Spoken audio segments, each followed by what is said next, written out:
Boys Bible Study. Boys Bible Study. Get your hands up. Boys Bible Study.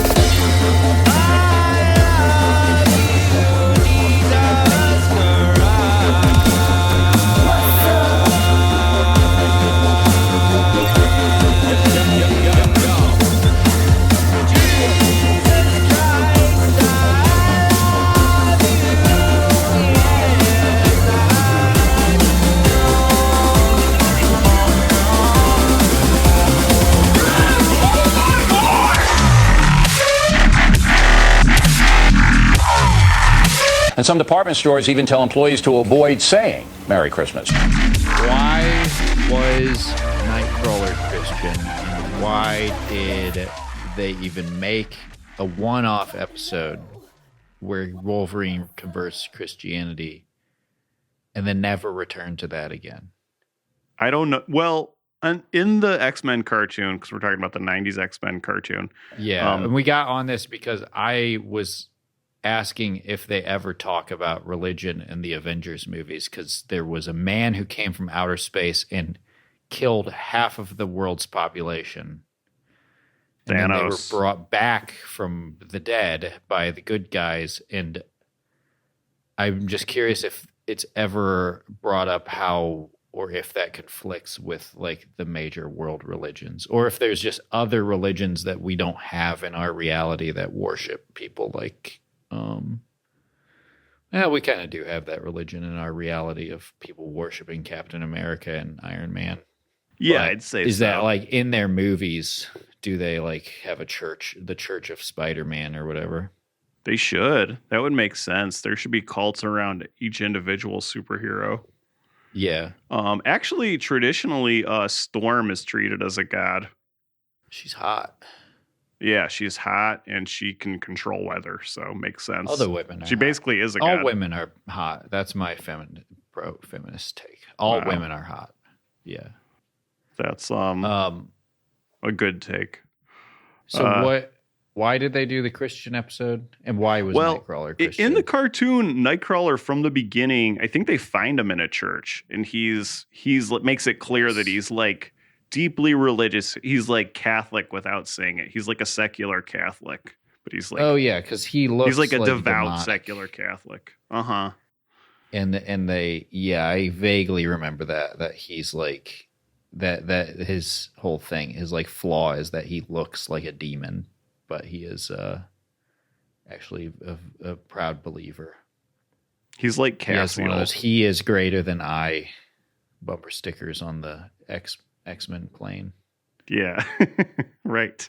But for some reason, there's one single episode where Wolverine's dealing with something, and Nightcrawler has a heart-to-heart with him, and the episode ends with Wolverine, like, in a church at the altar praying. I will give thanks to you, O Lord, for though you were angry with me, your anger turned away, and you comforted me. I will trust and will not be afraid. And it is strongly implied that Nightcrawler has converted Wolverine to Christianity. Wow. So at least in this one episode of the X-Men, they are acknowledging a Christian God. And they never go back to it. But why did they do that? They must have had like a Christian writer or something on the show. That's all I could figure. Or somebody I in really charge. don't know. I don't know. They were This like, is we'll back give you to the- this one. Yeah. That was on Fox. That was like a Fox cartoon, wasn't it? Uh-huh. Yeah, so Yes, it was. beginnings of their Actually, right-wing- speaking of everyone dying, though, I just picked up the most recent release of the Richard Gere starring movie Breathless. That is technically a loose remake of the Godard one, but I don't see much of the same in either of them. The Richard Gere one's awesome. I love it, and he's really into Silver Surfer, and I don't know what was happening in Silver Surfer at the time, but I'm thinking about this because you mentioned it being X-Men being. What do you on mean Fox. he's really into Silver Surfer? Like he's reading a Like his Silver Surfer character? comic at the beginning. Yes, his character in the movie's really into the Silver Surfer comics. But I'm confusing this with American Gigolo. I keep thinking of, because I just watched a trailer for American Gigolo. oh, nice. And That keep is like thinking of him as like that guy, but really into the Silver Surfer. he is a similar character to that guy, but into Silver Surfer. It's What interesting. is Breathless? Because I'm thinking of it as Blowout. What happens in Breathless? Was early 80s, and it's about Richard Gere as kind of like freewheeling bachelor guy who happens to like Silver Surfer. And it actually is a good pairing with American Gigolo. That would be a good double feature. It's like same era Richard Gere. And I like American Gigolo a lot too. It's good. All right. But yeah. that had me thinking, because like I never read Silver Surfer comics or anything, but I did watch the one single season that was on Fox Kids of the Silver Surfer cartoon. And it's a very existential cartoon. Like I am pretty clear as to why it didn't last for longer than a season. It's not because it was poor quality. It's because it must have fallen flat with most of America's youth. There's an episode where he recites the Shahada and converts to Islam. Yeah. Well, even better than that, the season ends with the whole universe being at stake. And so it's like season 2 is going to begin with finding out whether the universe is going to be destroyed or not. But there is no season 2. Whoa. Maybe it was. And that's so I guess it was. Yeah. It's hard to go back from that. Like I have a difficult time sort of like enjoying superhero stuff in general. And one reason I think is because the stakes are so high every time. And the heroes are so like uniquely gifted. I just don't really feel like there's anything to like relate to. Sure. Like a lot of times they're kind of like from birth chosen to be like special people, and it's like there's nothing to aspire to. The thing I found relatable, like and I could become the American Gigolo, but I will never become, Kal-El from planet Krypton. Okay, yeah, because I wasn't born there. Right. Well, I have not gotten into Silver Surfer at all outside of this 10 episode season on Fox Kids of the Silver Surfer cartoon. But I do think he's more relatable because although the stakes are ridiculously high in every episode, he has to leave his home planet like for good, basically, to be able to save them. And so he's like super lonely. And he's really well-meaning, and there's sometimes where he like makes a mistake and he just has to kind of deal with the consequences, and he just feels terrible. And they made him a woman. A woman Silver of silver Surfer? in really? The new Fantastic Four, yeah. Oh, cool. What don't sound too excited. His deal is what is the deal? What is his deal? It's Julia Garner. He's like gifted the Shalabal. Her name is Shalabal. Her name is Shalabal, people. She's made of silver. She's from the planet of surfers. Shalabal She's a fantastic surfer, people. Her name is Shalabal. Shalabal sounds like that thing Adam Sandler says. Yeah, Shalabal. Shalabal. No, his deal is just that he is given the power cosmic not by Thanos, some other giant dipshit. And then, it's for Galactus, and he's supposed to find Galactus is going to consume his planet, and then he talks to Galactus and reasons with him, and Galactus says, fine, I'll give you this power to become the Silver Surfer, basically. And he's like, but you will use that power to go around finding other planets I can consume. So Silver Surfer spends his time finding planets with no intelligent life, quote unquote. And he went. I bet he went straight to Congress. Yeah. In the first episode, that's how he found Earth. That's right. Yeah, and then almost destroys Earth before he realizes there's like actually lots of normal people, despite what he learned from the media. Found the normies. He found the power of the normie. Yep. The allure of the normie. Whoa. Silver Surfer Black? That looks cool.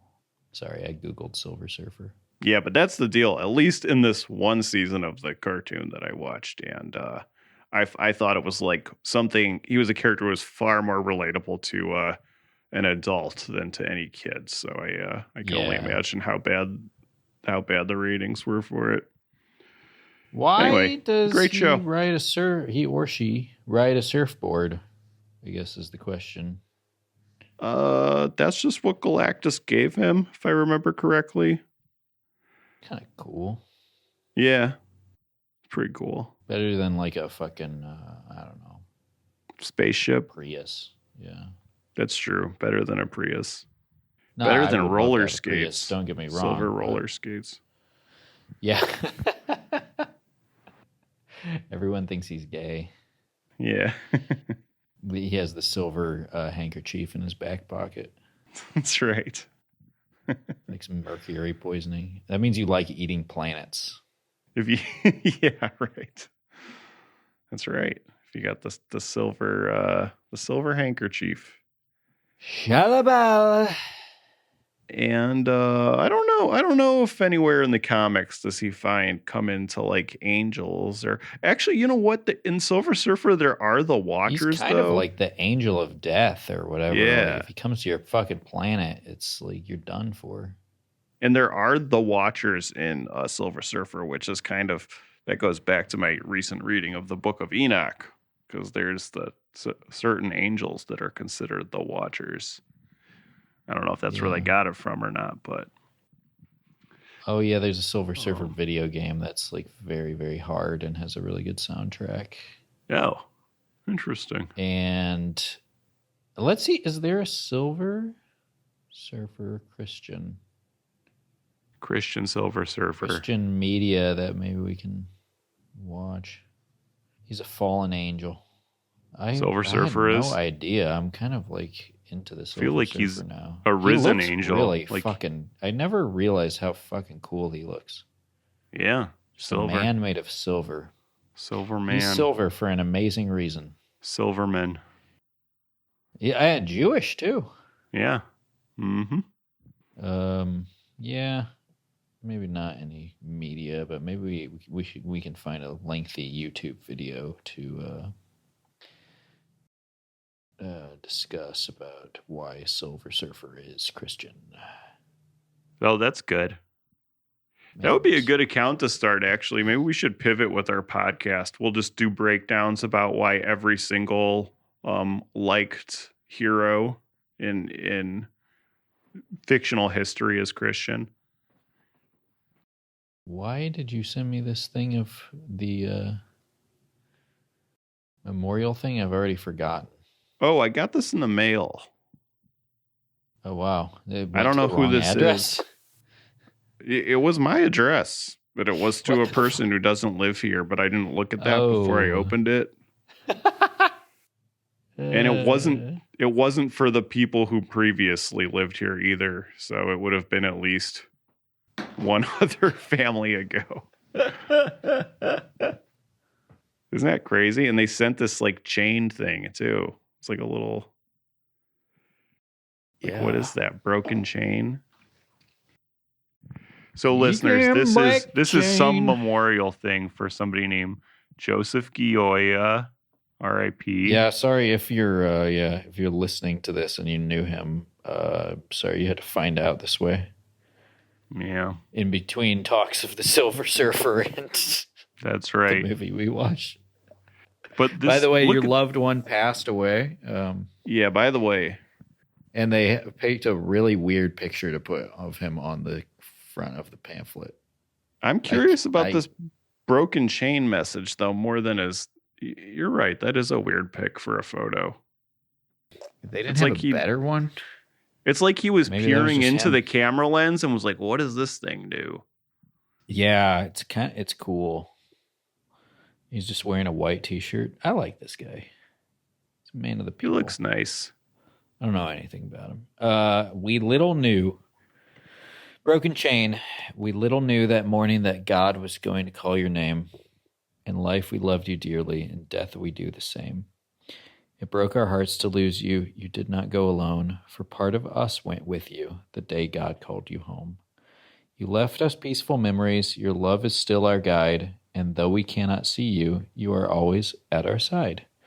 Our family chain is broken, and nothing seems the same. But as Galactus calls us one by one, the chain will link us again. Interesting. Yeah, imagine that is about Galactus calling the Silver Surfer back home. Yeah. Because he's hungry. Is that? Yeah. He's hungry.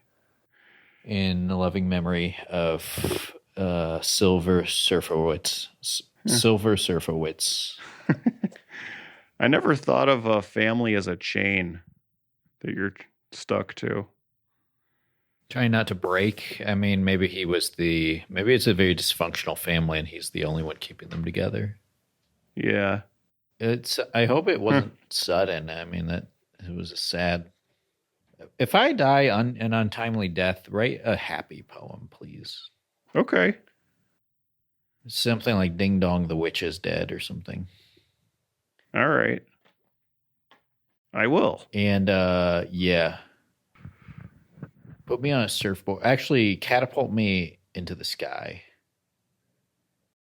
Ooh, that's good. Yeah. With, like, first class delivery on my fucking, like, taped around my body or something. That'd be really funny. I think it would be fun if wrap me in sheets of stamps and then fling me towards the heaven. That's pretty good. I was thinking if I died an untimely death, just like park me in the middle of an intersection that'll get way busier earlier in the day. Yeah. And just like kind of prop me up. And I'll like, and have me like holding my phone looking at it. That's really good. See how mad people get before they physically somebody's going to get out of their car and like punch you and then be like, oh my God, what have I done? Yeah. Dead. I didn't mean to. I'm sorry, but I have to get moving. Yeah. Oh man. I need my donuts. Benyama is so tall. He really is. If he's this a fallen was angel. This brings us back because I'm pretty sure he's a fallen angel. I was just about to say we should worship him as some sort of divine being. Yeah, I agree. Down.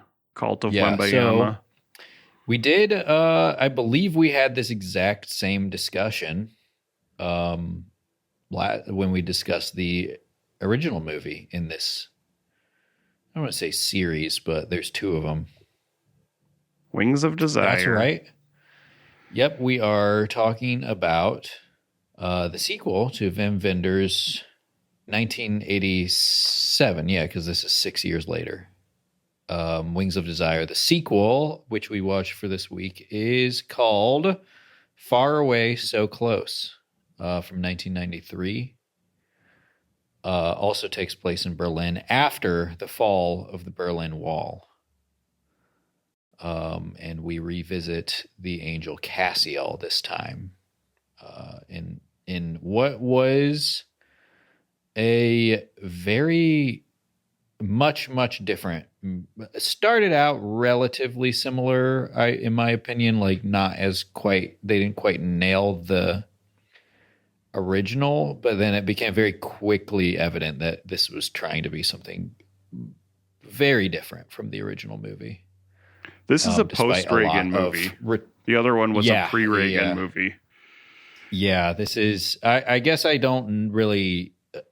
I was reading some of the reviews and some of the production, and that was talking about how like the fall of the Berlin Wall has definitely influenced a lot of the themes and stuff in this movie versus the first one, which a lot is primarily about like the separation between two peoples. In the movie, it's angels and humans and sort of trying to cross over that barrier, as much as it's about the city of Berlin itself, which was divided in two by a physical barrier.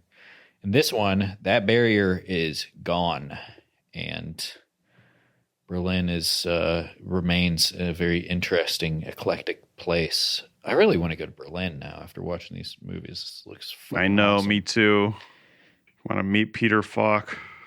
Yeah, a lot of returning faces in this movie too. But yeah, much different movie from the first one. It sure is. And on that note, let me introduce us real quick. Welcome back to Boys Bible Study, the best podcast that covers both 90s Angels and the Silver Surfer.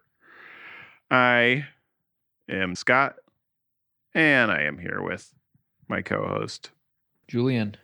Ash could not be here with us today. He is out searching the galaxy for more planets to feed Galactus. He has been given the power cosmic through a series of unfortunate events, and he should be back next week. He just needs to find one more planet for this hungry demigod. The Hungarian surfer. Yeah. As you said, Julian, we covered Faraway so close this week, and it ruled. I liked it quite a bit. Yeah. I don't know if I enjoyed it as much as you did, but I was under a lot of pressure to watch this very long movie in the middle of a kind of busy day. But I do think that it was an extremely memorable movie, and I liked that it took a lot of big swings and was much different from the first one. It did take big swings, and I, in particular, really liked the arc of Cassiel versus the arc of Damiel. So in Wings of Desire, it's the same, like we were just saying, it's the same world again. But in Wings of Desire, the two main characters are two angels named Damiel and Cassiel. And one of the big things that happens in Wings of Desire is that Damiel becomes a human, but via his own decision. Yes. Which is, we'll get to it, but that's a little different for how it happens this way. But since this is a sequel, Damiel is living on Earth. He has a daughter now. He's married. The reason he wants to become an angel or become a human is because he falls in love with this acrobat, because apparently angels and therefore Wim Wenders love circus acrobats. It is a major part of both movies. I guess because they soar through the air like angels. I guess. But yeah, I didn't know that acrobats were like such a big part of society. Big in very Berlin. European fucking thing. How else can you get over the wall without some acrobatics? Yeah, exactly. See your buds. It's crazy how much acrobatics played in the plot of this movie by the end of it. Like when they're doing the Tim Burton Batman style acrobats getting the weapons out of the room. Yeah, this was in the sewer. So the first movie, Wings of Desire, is definitely like a very romantic, artistic, a very, very beautiful, slow-moving movie.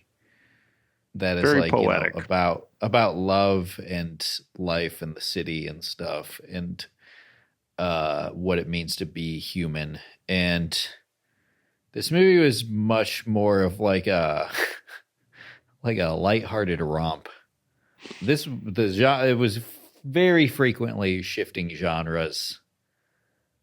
And had a lot more to do with like mafia thriller stuff than it did, angels and humans. It was like a full-on crime movie at a certain point, like a polizia. I did think it was also very human, though, in that Cassiel's arc for when he does become human. It's like within 2 scenes after that, he is like a nihilistic alcoholic with a gun that he uses for practical reasons to hold people up to get things he needs. Yeah. Let's get that part of the plot out of the way, because the movie is a very starts off very similarly to the original. It's like a very slow moving sort of like slideshow or something, like a very slow montage of Cassiel sort of like monitoring humans and going through a lot of the ruminations that he did in the original one. This one, he sort of has like a girlfriend angel. Like his companion was that what's her name? Kinski's daughter. Oh, probably. Yeah, that like very beautiful, good actress. Yes, she is sort of like his companion in the angel world, and basically what happens is he witnesses a child slip off like a very high up balcony of an apartment, and she's falling to her certain doom, and I don't know if it's like intentional or not. It doesn't seem to be intentional, but he can't bear the sight of this, and he finds himself in our human world at the on the ground and catches the falling girl, saving her life. He's like so stressed out that he has like his anxiety turns him human. That's how much anxiety he has. It seems like he had passed on the opportunity. He was sort of against becoming a human in the first movie, and then in this one, it sort of opens with him wanting to know what it's like, but not really sure if he wants to do it, or he's sort of conflicted about it. And then this traumatic event, which sort of like mirrors the first movie, in which you see him witness somebody jump off a building, and that's like sends him sort of into like a depressive spiral. Since he was unable to stop him. Yeah, and similarly here, he comes across Natasha Kinski as Rafaela, and she is also kind of like giving this forlorn monologue about the nature of being alive and dying as somebody she's watching over dies. And they kind of spell it out more in this movie than they did in Wings of Desire, that just like in Touched by an Angel, they really can't do much to help people. Yeah. Although this movie also, is like Touched by an Angel, there's twice where Cassiel as an angel like reaches into something to pull out an object, which is kind of silly. I mean, he moves the gun. We also got the Willem Dafoe angel, or like demon or something. He was like an auditor, basically. That felt very Touched by an Angel. Like he felt kind of like the angel of death. That wasn't really his role, but that like it was a very, very this movie felt very, very like sequel. Yes, it felt very 90s. They repeated so many things from the first one and like did them in a more like overt and like bigger way. It felt like there was a lot of like fan service almost, which is weird to see in a sequel to Wings of Desire. Right. Like what felt like basically the most artistic version. I guess like that's what I really liked about the weirdness of this movie, was it felt like the most artistic version of like a studio wanted. It's as if the Wings of Desire was like the biggest movie in the world, and they were like, we gotta do a sequel. And like executives were like, you gotta do this because people love that in the first one. You gotta do that because people loved that in the first one. But it's like not, it's like that, but it's a movie that like competed at the Cannes Film Festival. Mm-hmm. Right, totally. Very, agree. very strange movie. Yeah. Yeah, so much happens in it, really. It is, and it gets pretty wacky at points. Even like when he catches the girl, it's like this scary moment, but the effects kind of don't look great just in that one moment in the movie in particular, when she's like falling indefinitely and he's like covering his eyes with his hands. Yeah. Which is, I think, what he does in the original movie. But that covers his eyes with his hands. Yeah, well, yeah, or like screams in a weird way too. But yeah, the effect of her falling felt like there were times where it felt like this movie was like making fun of itself, which because even when he catches her, it's like it doesn't just turn him human. He's like Mr. Bean at first. He's like walking funny, and he's like I can talk now. Hello, and like Yes. being a goof. It seemed like I was reading on the Wikipedia that that actor was really like. It said that he had some input into like. It said he was very excited to return to this character and like see what he would act like as a human, and he had a lot of like ideas that were incorporated into the script. So I'm wondering if like some of it was to like showcase his like, I'm gonna do my Mr. Bean angel who becomes a human.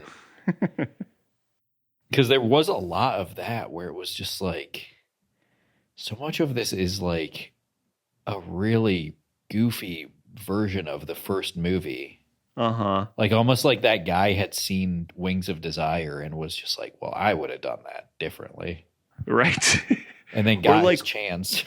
Right when Damiel turns human, there's a part early on where he's like kind of walking in the middle of the street, and I was like in my head, I was like, I think I even said on the podcast, but I was like, well, what are you doing? You don't know that you're not supposed to walk in the middle of the street. But it's like still, it's kind of like a somber, like pretty shot. And then this, Cassiel, when he's saying goodbye to the girl he's just saved, he's like, be safe. And then he turns and almost steps right into traffic and then turns around and makes like a silly face.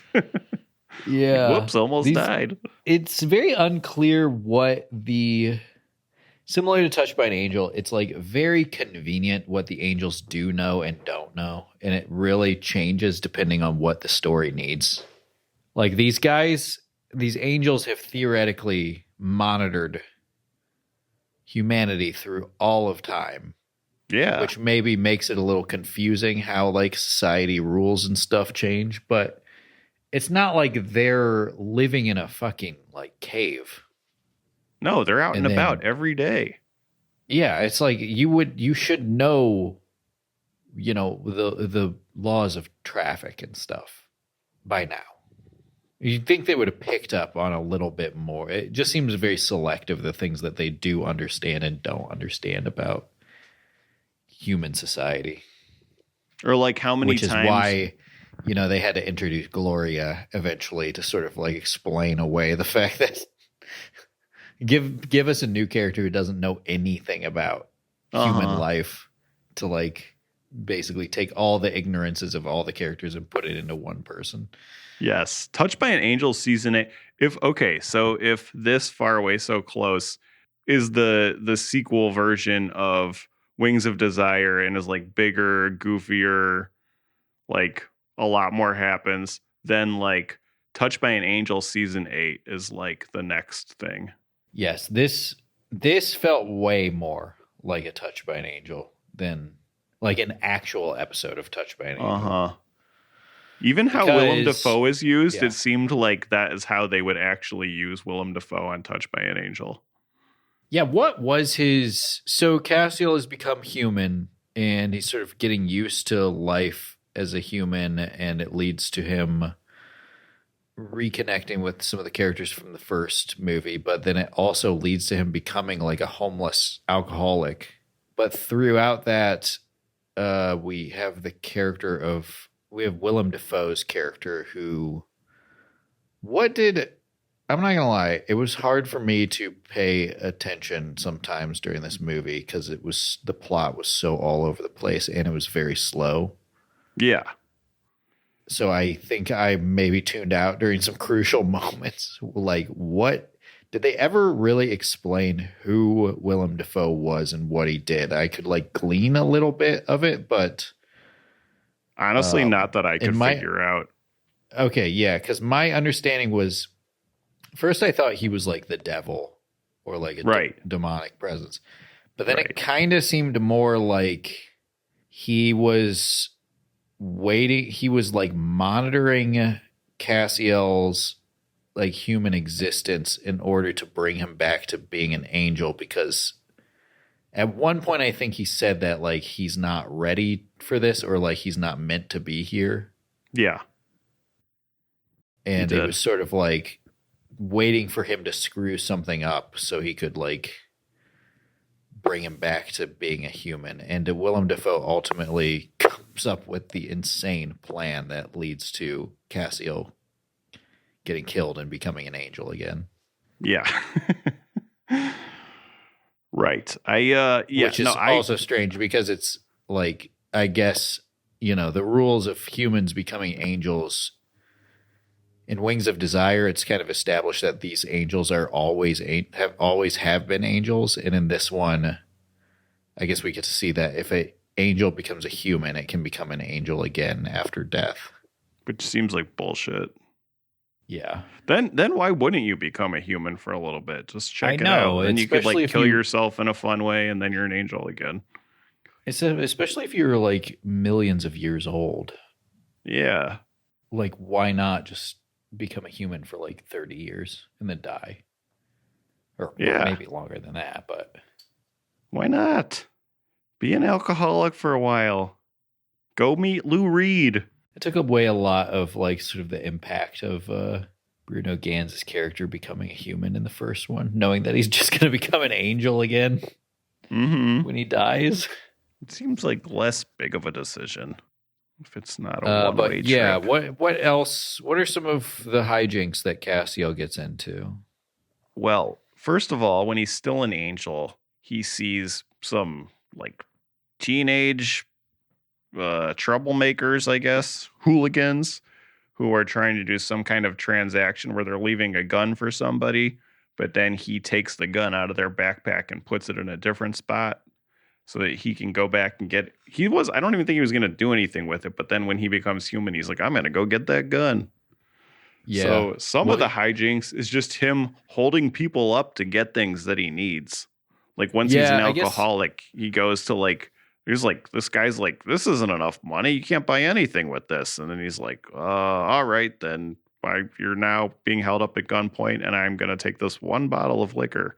Yeah, I think that was some of the like commentary on sort of like somebody mentioned something about like a character from America and like telling like so like a lot of this movie, a lot of that stuff about like there's like a lot of violence in this new movie that wasn't really there in the original one, minus sort of like the ruminations on like the Nazi regime and stuff. Yeah, which they have in this movie as well. But there's a lot of themes of like poverty and what it forces people to do, and I think that was like a heavy commentary on like the fall of the Berlin Wall and like the triumph of capitalism over communism. In that like Cassiel, like Bruno Ganz is like so quickly set up with like basically like people helping him out everywhere and like gets to like he doesn't have to worry about it. He's like there's basically like a social network of people, a social safety net for what is Bruno Ganz' angel name in the first one? Damiel. There's like a social safety net for Damiel when he becomes a human in the original one. In this one, because the wall fell and like capitalism triumphed, Cassiel does not have that social safety net. So he turns to a life of crime with a gun that he finds and he sees some kids leave the bin, which I thought was also very funny. That he was like, I'm going to take this gun so like nobody can use it for like bad stuff. And then he immediately starts robbing people with it. Yeah. And also like, this is kind of, obviously they're not going to go into this, but like, I love the idea of like some guys leave a gun somewhere as part of like a larger transaction and you take the gun away. And you're like, I'm going to hide this somewhere else so nobody can get it. As if like that's not going to be brought up later to the guys who like were supposed to leave a gun there. Oh yeah, somebody's getting hurt from like, that, no doubt. Yeah.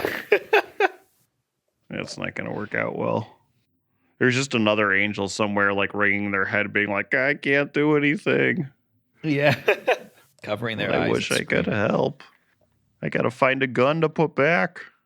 Yeah. But eventually, Cassiel falls into a deep like alcoholic depression because he basically has like nothing in this world. Where he is taken in by first Lou Reed, who has a pretty prominent role in this movie, and bigger than eventually, I thought it would be. Yeah, and he eventually, like Lou Reed playing himself, somehow leads to Cassiel joining the Berlin Mafia. that was also confusing as well. There were a couple like it kind of felt like the movie should have been shorter but also longer. Like they they deleted the wrong scenes to shorten it or something. There was some plot lines that kind of felt like I was like, why is this going on so long? And then other stuff, like you're saying, like the mafia stuff, where it was just like, why is that so short? Or why did we put so much stuff in between this stuff if it was going to be so important in the movie? It seemed like there should have been like one more scene with Willem Dafoe too, just to make it make more sense. Mm-hmm. Because Willem Dafoe, so when Cassiel becomes human, he is holding his angel armor. Yes. And then so he's walking around with this angel armor. And then when he meets Willem Dafoe happens to know his name, which he won't explain why, and then offers to buy the armor off him so that he can gamble. And then as soon as Cassiel hesitates, but then he's like, oh, okay, yeah, I need money. I don't have any money. And then so he sells his armor, and then he starts to gamble, and then Willem Dafoe signals everybody to leave. So while Cassiel is excited to gamble for the first time, the cops show up, and he's the only one there, and so he gets arrested. Like, like if you're gambling by yourself, is it gambling? How's he even in trouble? Yeah. Why? Yeah. If he's playing solitaire, they're like, hey, those are cards. As long as you're not doing it for money, as long as you're not betting on yourself. Yeah. Like, I believe that like sports stars should be able to bet on the games, just only if they win. Oh, only in a positive direction. I got it. Yeah, which, is like what Pete Rose said, and he was vindicated eventually, but like, I think, if you bet on your team to win, then like, what's the big deal? Yeah. You should be allowed to do that. You don't have to do it, but you should be allowed to.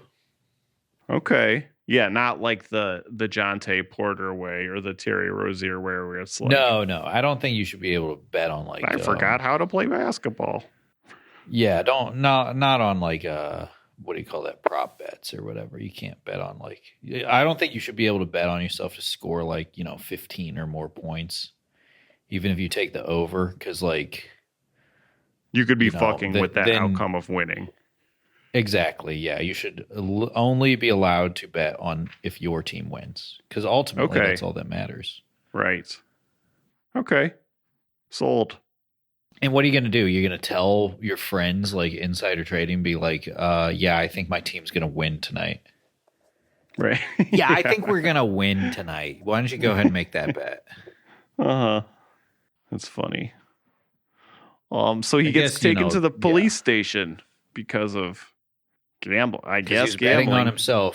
Being betting on himself. Increasingly more illegal in this day and age. Betting on yourself. That's right. And then they ask him what his name is, and he says Raven. He like looks up. He's like looks around. It's like the classic trope where you like look around the room, and the first thing you say it's your name. It's like my name's Pencil. George Glass. From the Brady Bunch. But in this case, there's like a skylight, and he looks overhead, and there's ravens flying. But it had me thinking, I was like, man, this is like pre The Crow too. He's going by Raven. Eric Draven. Yeah. Yeah, he had a different name though when he got his fake ID. Carl Engel. Carl Engel, yes. Or Uncle Carl to Damiel's daughter. Yeah. A lot of interesting names in this. And then, Willem Dafoe's character introduced himself as Emit Flesti. Oh, right. Weird. Emit Flesti. Not really sure like what that was. I thought it was kind of like a loose cipher kind of thing, but I couldn't figure it out. That's what it seemed like at first, but then it was like I don't know. I would have to watch it again and read stuff, some in-depth stuff about it to figure out what Willem Dafoe's character was supposed to be. And it was not Willem Dafoe's fault. He was basically a very solid per usual, but there was just like missing information. I know he was so good. Time itself backwards. Oh yeah, he was doing that rant about time. That makes sense. Yeah, he says that he line embodies where it was, the concept of time, right? Because he says instead of saying time is money, he says they got it all wrong. Time is the absence of money. Long ago, there must have been a golden age of harmony between heaven and earth. High was high, low was low. Inside was in, and outside was out. But now we have money. Now everything's out of balance. They say time is money, but they got it all wrong. Time is the absence of money. And that if you're always in a hurry, then time will go by faster. And that time is basically in the eye of the beholder. Yeah, I should rewatch this movie now that I know this. Well, it'd be nice if we could watch it, and not that the quality file I found was bad. It seemed like a DVD rip, but it's kind of crazy that this is only available as an out of print DVD. Like I know it was on Tubi like a year ago or so, but like it is not available in the United States of America currently. You know what's interesting is I was reading it had a way bigger budget than the first one, and it was, I feel like it looked way cheaper. I don't know. It felt like a made for TV movie at times. And I don't know if that had to do with like the rip or what, but it was lacking some sort of like artistic quality to it. You know what I'm saying? Yes, I do. I mean, and it kind of goes back to your point too, that it kind of felt like different genres at different points. Because not just narratively, but the way it looked, it was kind of sort of felt like it was jumping around, because I could see how it had a bigger budget than the first one, but the first one uses what it has at its disposal so well. Like the cinematography is so good, and they really just like show you Berlin a lot too, which looks beautiful the way it's filmed. And, here they're kind of like all over the place, and there's more like, I don't know, like even like the scene where they're like getting weapons out of once he gets caught up in the like working for some illicit weapons dealer. Yes. And then he's like, I'm not going to do this. And then he figures out a way with like the circus to like get all the weapons out. And they're doing the like Tim Burton Batman style, like passing the weapons off by trapezing from giant light fixtures in the sewer to each other. Like I could see how that happens in the sequel to Wings of Desire. I could see how something like that would be, like with that 1 minute scene is like a day of shooting or whatever, you know? Yeah. But I think there are some more set pieces, things like that.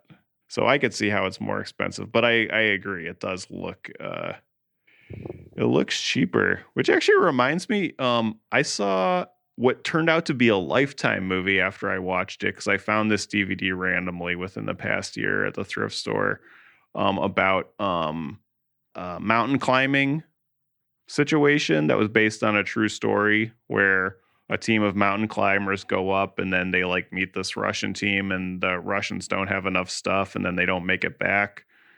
And it was like pretty well done, and it kind of felt like stuff was just cut for time.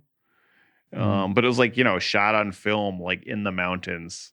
I guess my point is that like with the right transfer, it would look like cinema, whereas this kind of looked like it was the other way. Like they were, I don't know, maybe Wim Wenders was trying to do a made for TV movie. I don't know. It was just something about like the framing and stuff, and maybe like the cameras they used. It just didn't really look as like a movie. I don't know, like a movie. It was just strange to see. I've never seen one of his movies that. I mean, I haven't seen like all of his movies, but it was like the least artistic looking out of all of his movies, in my opinion. I think it could have felt like very a more commercial. Yeah, I think it could have felt and looked more like an art house piece by cutting it down. There's like some goofy stuff they could have cut out. And I mean, I really did enjoy watching everything in this. And I still would stand by. I wish it was a little bit longer, actually. But I think for it to work as like, this is Wim Wenders doing Wim Wenders stuff, there would be things need to be cut. Honestly, maybe Willem Dafoe's whole character. Yeah. Which no fault of his own, but it really just did not quite come together. You know, when he first got the armor and was talking to Rafaela again, the initial buddy angel in this, I was like, oh, is the armor giving him the power to see the angel realm? And he knew that it would. But then that like didn't come up again. The armor didn't come up again. No, he was just a separate, like, cosmic being, I guess. He's kind of like the Silver Surfer. Yeah. Yeah, Willem Dafoe is good. A lot of good actors in this. It was interesting. I mentioned Lou Reed earlier. It was pretty funny how like the another sequel-y moment was like the first movie had Nick Cave, and this one we have Lou Reed, and a performance by Lou Reed. That was funny. Yeah, because Nick Cave was like, as soon as he starts playing, I was like, damn, I wish I could have seen this. And then as soon as Lou Reed started playing, I was like, how are you so popular?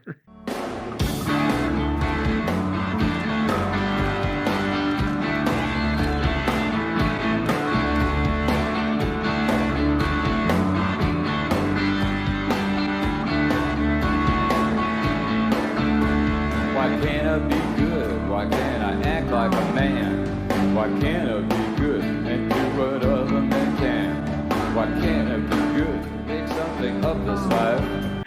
Yeah, I don't know. There's definitely a lot of Lou Reed stuff where I'm just like, really? Like this is like, it's like one of those things where, like when Francis Ford Coppola came out with, I don't know, man. Look, I'll just say Lou Reed. When he died and people were like, oh my God, I can't believe it. Like, I get that is an important person to a lot of people, but like, you know, there is a pretty significant chunk of this guy's career where he was just ass. Like, same with like when Megalopolis came out and people were like clowning on Francis Ford Coppola, like he's lost it. And it's like, have you seen like 2/3 of the man's career? Like, is this isn't that surprising that he's making an insane, like, bad movie? He did I love Twixt, right? Exactly. Yeah, that's the one where I'm like, if Megalopolis wasn't his last movie, then it would have been Twixt. And the only difference is like no one saw Twixt.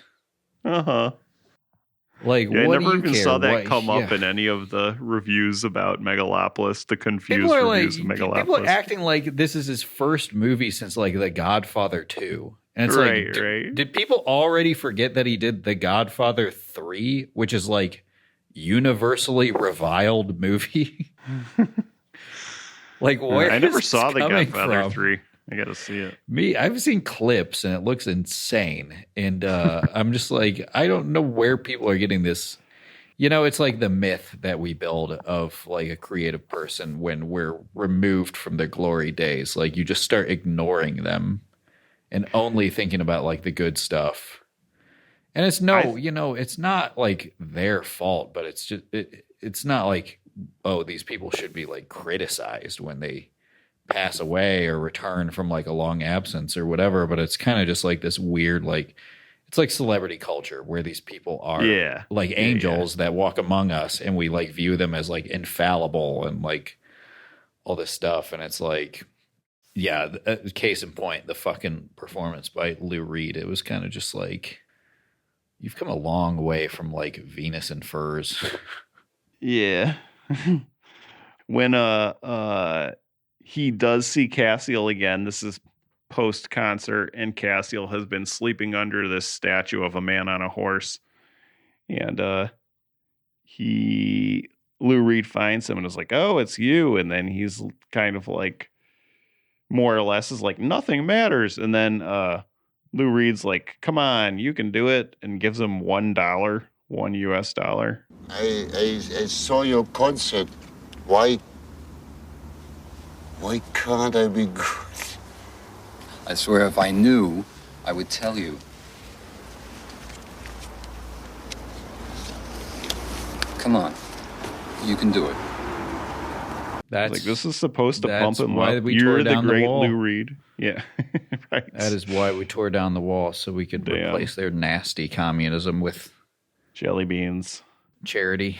Yeah. Well, snap out of it, Cassiel. Oh, Peter Falk is back. Yeah. But they should have had Ronald Reagan. Oh, what if he was a fallen angel who became an actor, then president? Yes, because we do have Mikhail Gorbachev playing himself in this movie at the beginning. Do you remember that part? No. Do you know who Mikhail Gorbachev is? Yeah. I know. Well, sometimes I feel like I have to ask you and Ash this stuff just to make sure. Oh. after you guys could not name the correct colors of the sides of the Civil War. Oh.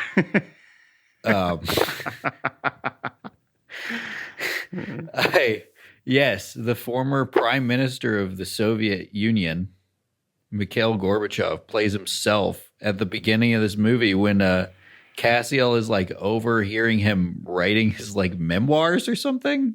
Oh, right. Like yes, in The Simpsons when George Bush is working on his memoirs. Cassiel is like Bart Simpson to Mikhail Gorbachev. No, but like that he came out. Can you imagine how much better this fucking movie would have been had they gotten Ronald Reagan instead of Peter Falk saying like, "I know you're there, compañero." And genuinely not knowing if his compañero was there or not. he's sundowning.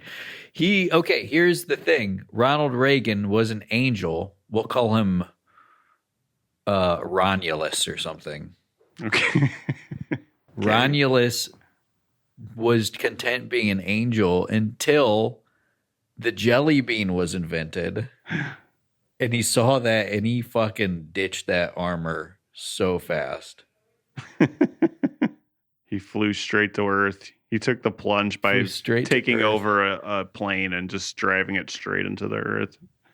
Yeah, sorry, I got so distracted in the middle of that genius reboot because the old people in my apartment complex love to have conversations like where one is at one end of the apartment complex and the other is at the other end, and then they just like yell to each other.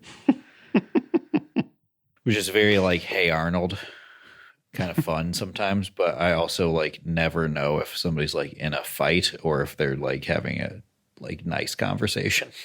Just talking about jelly beans. Yeah. Yes, compañero.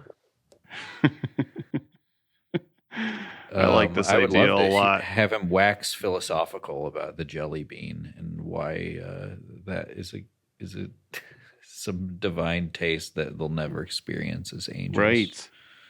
Man, that's good. Yeah, especially once they got to Peter Falk, because he was good in Wings of Desire, but it kind of comes up a couple times, people referencing him being Columbo. And then there's that ridiculous part where they're like having the security guards. Oh my God, dude. He was phoning it in this movie.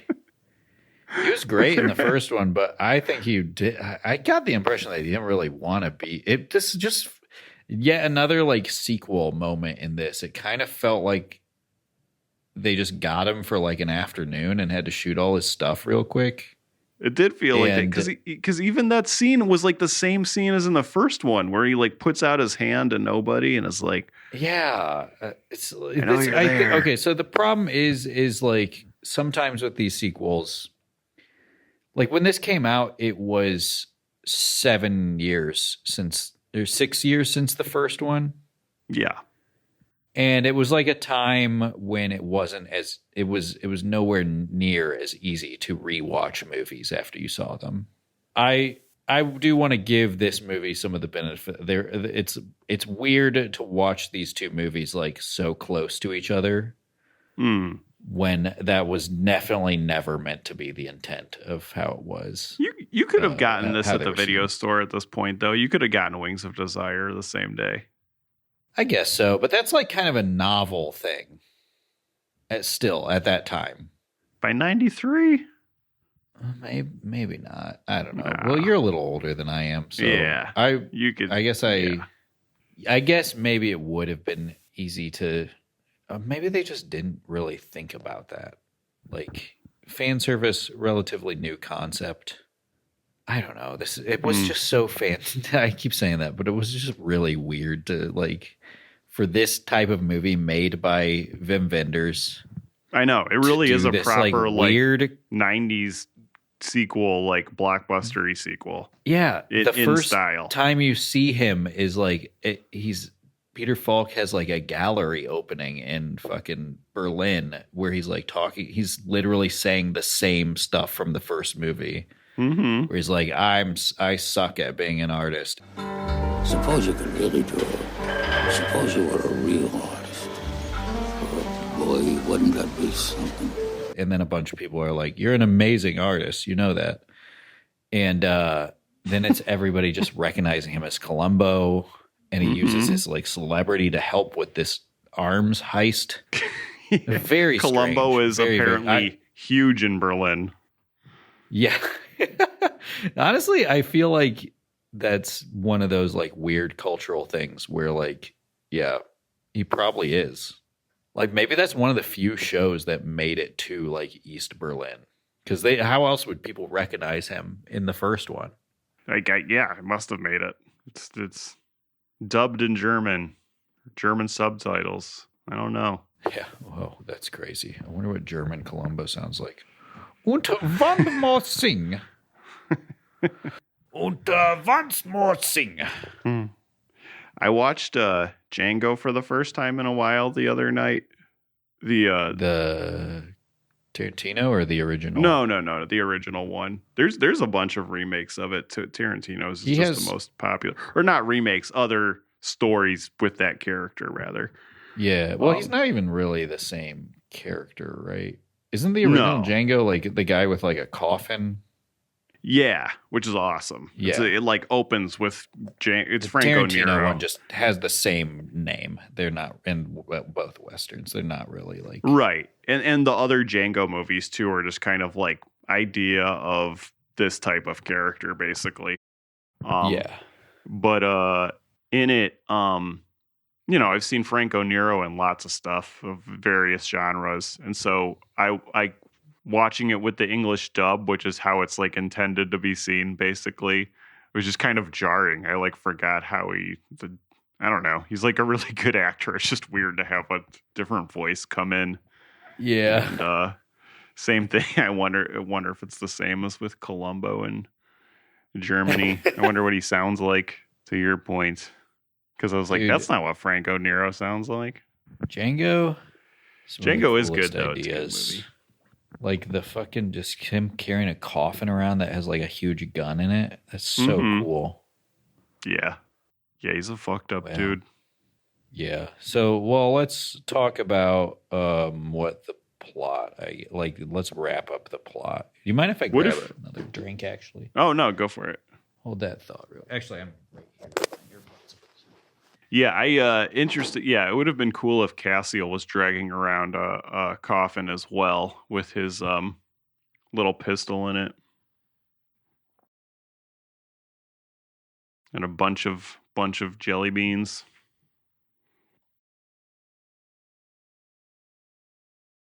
It was kind of like another goofy thing too when he gets drunk with Willem Dafoe and like his friend who is Damiel's wife. She's works at a bar called Purgatory. Yeah. And literally there's a part where her daughter says like, is mama working at the Purgatory tonight? It's fucking... And Damiel's like, yeah, that's what you got to do. We need money. Yeah. Very heavy-handed in this movie with the but then like symbolism. Cassiel's having a drink for the first time Yeah. This is like before he goes full alcoholic, and then Willem Dafoe is just like pours him a few shots real quick, and he immediately gets hammered and passes out, falls over. Like he might as well be like crossing his eyes and just falling over backwards. Yeah, that was another one of their silly. That was also. I feel like every choice with Willem Dafoe, like showing his character do a new thing, just made his character more confusing.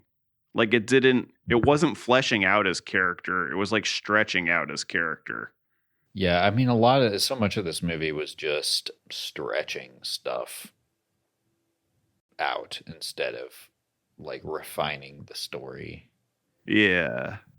I don't know. A lot happened though. I thought Cassiel was good in it. Weird. What's his name who played him? Yeah. I mean, I think it was a good movie. And I think that like the acting was really good all around.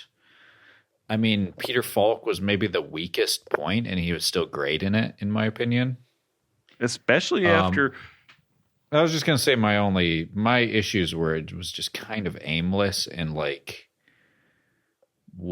felt like it was just sort of like half committing to everything. And it had so many fun, weird ideas, and it just felt like it needed to decide on which ones to spend time on. And instead, it feels like it kind of just starts a bunch of ideas and then doesn't really resolve anything, even though there is a resolution to the movie.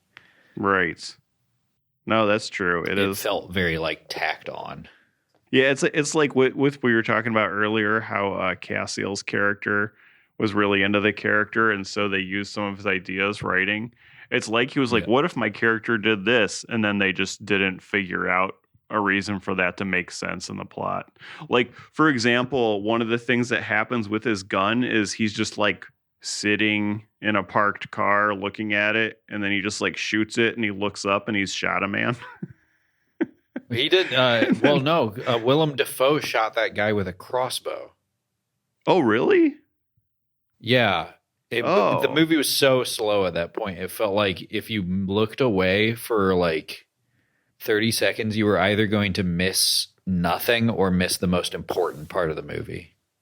But in that scene, which is very, very bizarre, it's no less bizarre, like not knowing this, but like that private detective character who I can't even remember what he was.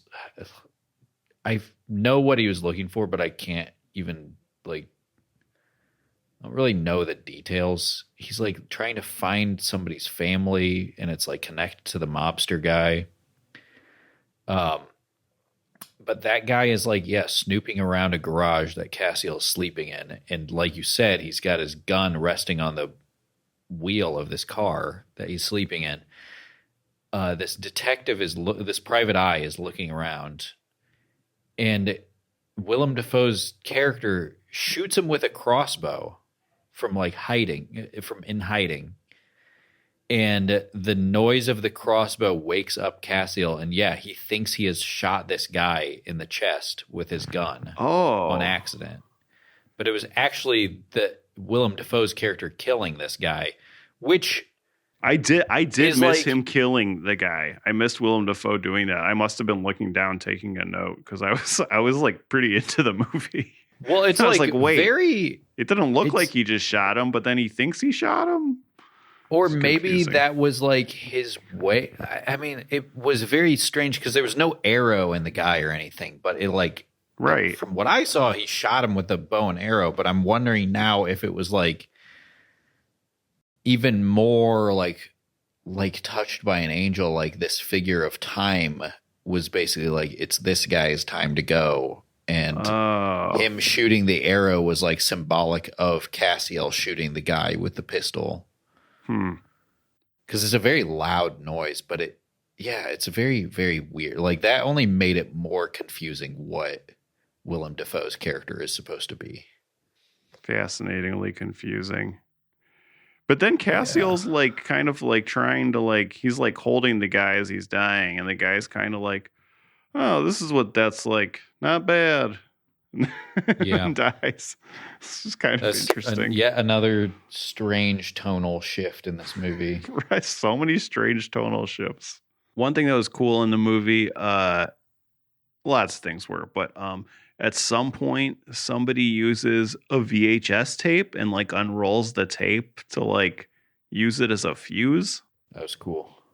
Your dream. Fun idea. I know you can be that guy. You can be the explosives expert in the. It was in a our copy. heist. They got a copy of Jerry Maguire too, so the fuse could be long enough because they needed a long fuse. They should have gotten a fucking. Should have gotten a copy of Faraway So Close. Yeah, good point.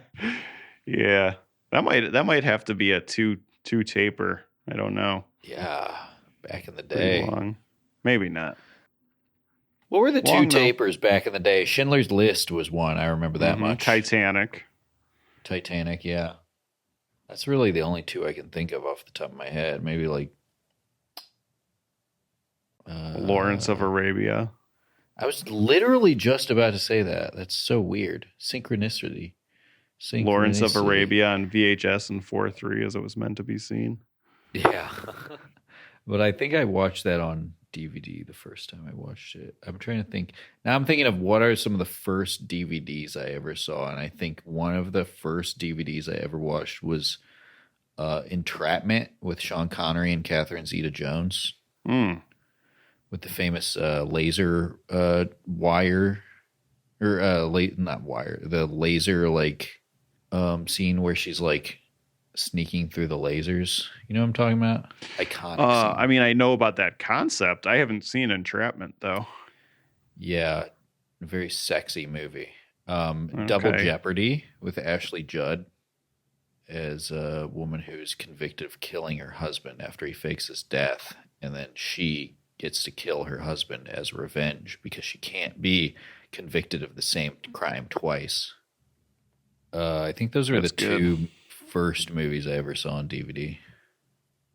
Oh man, looking up Entrapment on Letterboxd, the still that they have at the top of Letterboxd is her going through the lasers, and it is a lot of lasers. Oh yeah. Wait, the poster is her standing in front of lasers too? That was literally the only reason that movie exists, is for the scene where she puts on like a tight leather outfit and sneaks through a bunch of lasers. Wait, is Double Jeopardy good? I don't know. It's got Tommy Lee Jones and Ashley Judd. Am I right? Yeah. Wow. Yeah, correct. That must have been when like my brain was at its strongest or something. Like, why do I so vividly remember the Sean Connery and Catherine Zeta-Jones vehicle Entrapment and Double Jeopardy with Ashley Judd? And I want to say her husband was played by Ray Liotta. Do I have that right? No. It's probably Bruce Greenwood. No idea. Yeah, it is. I don't know who that is. Bruce Greenwood. Wow. He was in First Blood.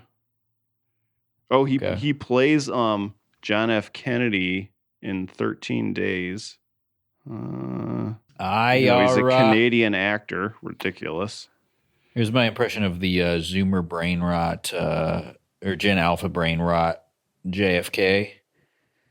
I are a farm. I are a farming. Right?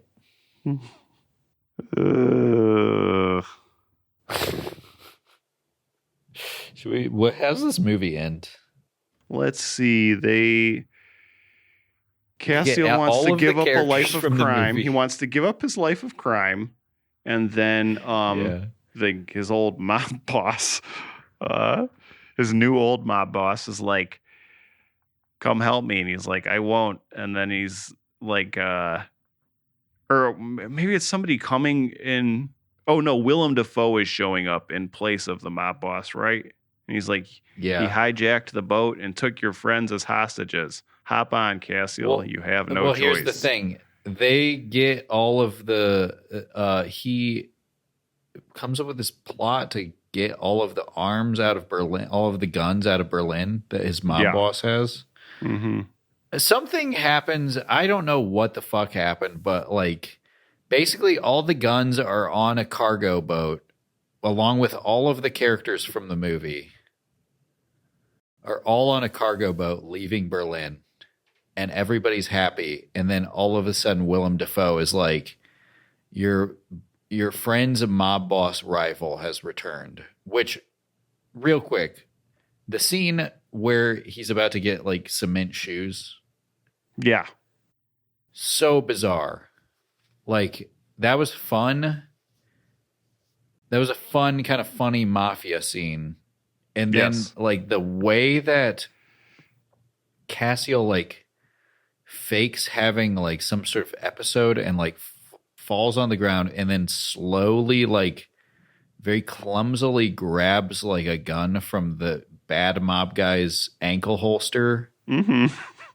And then pushes him in the water while his two, like, goons, who also have guns and have been pointing them at Cassiel and, like, the mob boss guy the whole time, just watch him do this. And then Cassiel points his gun at them. And the good mob boss guy is just like, well, boys, you better go get your boss out of the water. And they just, like, give up. And then they just hand him their them. pistols. Yes.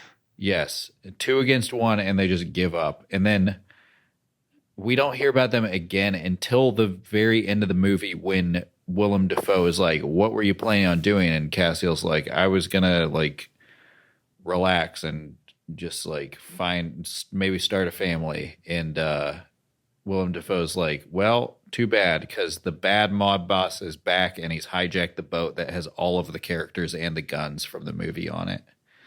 And we got to go back and rescue them. You again, Speedy Gonzales? You know the old prophecy? In the year of hate, when all that is foreign is despised, by the full September moon, dark riders will invade the harbor, take the ship with all the hands on board and sail it into hell. I know all prophecies, but not this one. You made it up. What's the difference? It just happened. Leave me alone. I want to go home, find a girl, lead a normal life, and get a job. That's a nice plan, but someone fucked it up. Potsky. No. He hijacked the boat and took your friends as hostages. So what is he convinces, how does this rescue operation work? Or should I say doesn't work? I don't know. Yeah, I honestly can't remember. Well, they very convoluted. They use acrobatics. Oh yeah, Cassiel uses acrobatics to rescue Bruno Ganz's and the girl from the first movie's daughter. Well, I remember that point, but how do they get to that point? Is that on the boat? They're like on a boat. They're like on a bridge as the boat is like passing by. Oh yeah. Because they're using like bungee cords, not bungee cords, but yeah, I guess bungee cords. Because he's like bungee jumping. Basically, he like hops down to grab the girl, and he rescues pop her back up to Willem Dafoe grabs her. Yeah, he rescues her, and then he is shot. Then Cassiel is shot to death. Yes, then as he's falling back down, he gets shot. Yeah, and then. I don't even know what happened next, but they were just like, okay, job well done. And he's dead now, which is good. And he becomes an angel again. And then the next thing you know, Willem Dafoe is like stopping the boat. And for some reason, the bad mob guys are gone, I guess. And then the boat just like keeps going off and everybody's happy. It was really weird. That part was confusing. They kind of just gave up on making the movie, it felt like. It's like they showed a rough cut to the executives, and they're like, great, you did it. And they're like, wait, what? Oh, all right. Okay, everybody, good job, everybody. It felt like they just ran out of time and money, and we're just like, well, this is the end of the movie now. Yeah. Man, I am like going back to the end now, because what did happen next? Because I remember the part where it's like Damiel's holding his daughter again, and then he's like, I hear the sound, because he's always telling her how he's hearing the sound in his ear, the ringing in his ear, which is like a good thing, because he hears his Angel Buddy. Yeah, so Right. the boat was going to America? Is that what was happening? Where was it We're going? coming to America. Yeah, I think that was the implication. There were some people who fled Germany to America, and like a family and like a friend of the driver of like a rich, I think possibly Jewish family, like who fled to America at the start of the Nazi regime. Like I think that was related to the mob, the American mob boss, like the good guy. He seemed to be like trying to he was like looking for family members or something, and there was something about this driver.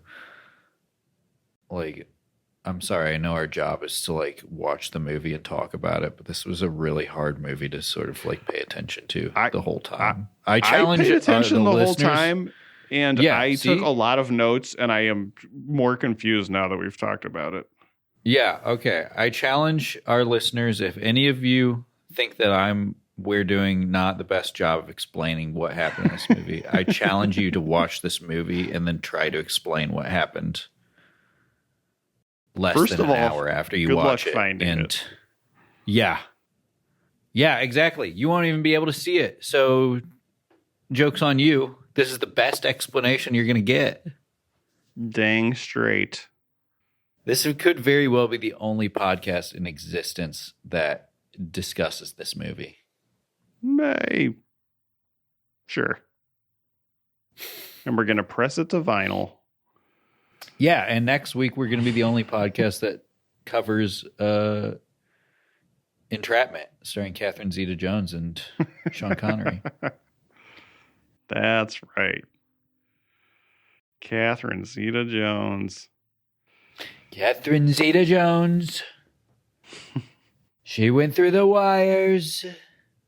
She looked very good in that outfit. What else? Anything else about this anything movie? else to there is like a Bible verse at the beginning. Right. There? Yeah. The light of the body is the eye. If therefore thine eye be clear, thy whole body shall be full of light. But if thine eye be evil, thy whole body shall be full of darkness. Right. Matthew 6:22. Matthew chapter 6, verse 22. Yeah, you are always saying that. Your favorite Bible verse. But yeah, that's like right at the beginning. Yeah, I was reading on the wiki for this that this one is more overtly connected to a theology than the first one. Is it? Yes, because this one has a Bible verse at the start, and they also they specifically say on the Wikipedia, like there are lines where there's at least one line where they say like we do this to show the glory of him or something, or like to steer them towards like his light or something, and they're specifically mentioning God. Part of Cassiel's depression too, it seems like too, is he doesn't have the constant awareness of like the divine being. And it's like, wow, humans really don't know. Sad. Right. Yes. Yeah. They also say like the way that humans see has changed over time. So that was kind of interesting. Like we've strayed away from God's light. Whoops. Yeah. Yeah, Whoops. we'll get right back on that. Don't worry. Just got to play video games a little longer. All right. Let's wrap this thing up.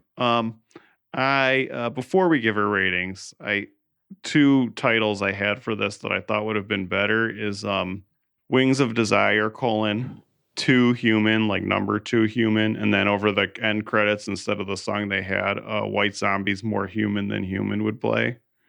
Yes.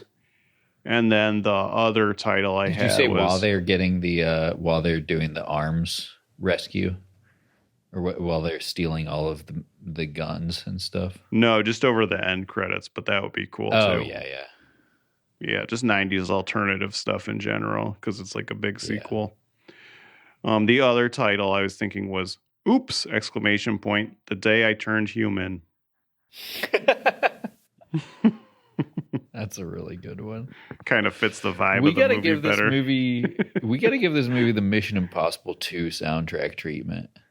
Wait, what Just- happened with that? I don't remember. It's just all like fucking early 2000s like rock like Hell bangers. I do remember that movie being crazy, like like big time upping the ante sequel. I mean, there's probably a lot of parallels you could draw between that movie being a sequel to the first Mission Impossible and this movie being a sequel to Wings of Desire. Because both first movies are very understated compared to their sequels. Yeah, true. And like, which is crazy to say about a Mission Impossible movie, but that first one is like an actual spy movie. Mm-hmm. Whereas this sequel is like a fucking crazy John Woo, like almost like a Jean-Claude Van Damme movie. Yeah. And in the same way that the first movie is about angels and humans in Wings of Desire, and this movie is about a mafia heist, international like gun trade. Kind of also a crazy Jean-Claude Van Damme With movie. insane acrobatics and stuff. Yeah, to like pull off this heist. Just acrobats. Man, I think we're on to like something martial now. artists. This is Mission Impossible 2. Yeah. To Wings of Desire's Mission Impossible. Yeah, it really is. I think that's the right take. All right, let's review this. I'm going to give this 2 out of 2 for Mission Impossible 2. Because that's what this is to the original Wings of Desire. And I think that score. like I don't necessarily know if I liked this movie, if that makes sense. But I like that it exists, and I like that it is that not the most condescending thing you can say about somebody else's like creative project? No, I like the movie. It was very, very bizarre, and like if I highly recommend watching both of these movies. They are very, very long and tedious at parts, but this was just such a strange sequel to the original Wings of Desire. Like I find it very difficult to believe, even though I know it's true, that this movie was made by the same people who made the first one. To the point where I don't think it's a stretch to say most other Wim Wenders movies would be a better follow-up to Wings of Desire if you're watching a double feature than the actual sequel that we discovered. Absolutely. It really made me want to watch his like sci-fi epic, like his 4-hour-long sci-fi movie. What's that? I did not know Wim Wenders had this in his bag. That is called like To the Ends of the Earth or something. Because this is the first movie of his that I've seen that I'm just like, what the fuck? Like, I guess Our American Friend or The American Friend was the first one that I didn't know that he made movies like that. Until the End of the World? Is that the movie? Yes, that's it. Yeah. 3 hours. Yeah. The ultimate. No, I guess road it's only movie. 3 hours. I heard that it was longer. He made this in 91, so 2 years before. Interesting. Yeah, William Hurt. He's a great actor, but yeah. I gotta see something this. there's a much longer director's cut. Okay, it's on Criterion. 295 minutes. Oh my god. Yeah, so if you can find the director's cut, I believe is like the desired one. The movie is 5 hours long. I want the shorter version. I want the ADD person's cut. I am going to give this infinite out of infinite shifts at the Purgatory Bar. When will this ever end? I asked myself at moments during the movie. No, I really enjoyed it. I love a confusing tonal shift. I find it very entertaining. I don't know if the movie, I do know the movie does not work in a cohesive manner that you would expect from an acclaimed art house director, but it does work as if you smashed a bunch of Touched by an Angel episodes together that were not supposed to go together. Yeah. And that was fun for me. Well, thank you so much for tuning in to this publicly free episode of Boys Bible Study. If you enjoyed it, I would encourage you to go to our Patreon, patreon.com/Boys Bible Study, to get all of our episodes. Every week we put out an episode, and they're all evergreen, so they're all good. Thank you all to listening. Thank you very much to our patrons. We really appreciate y'all. We could not and would not do this without you. Especially big thanks to our patron saints, Marissa, Frank, Jeff, and Mark. Our outro song, as always, is Oh My God by Mary. And from all of us here at Boys Bible Study, myself, Scott, Julian, and Ash, who is still surfing the cosmos, searching for the next movie for us to watch next week, I want to say peace be with you. And also with you, Forgive me, Father, for I have sinned. I feel your love in me, it's coming from within. Oh my God, my devotion is so unwavering. Divine emotions when you enter me. Every day you take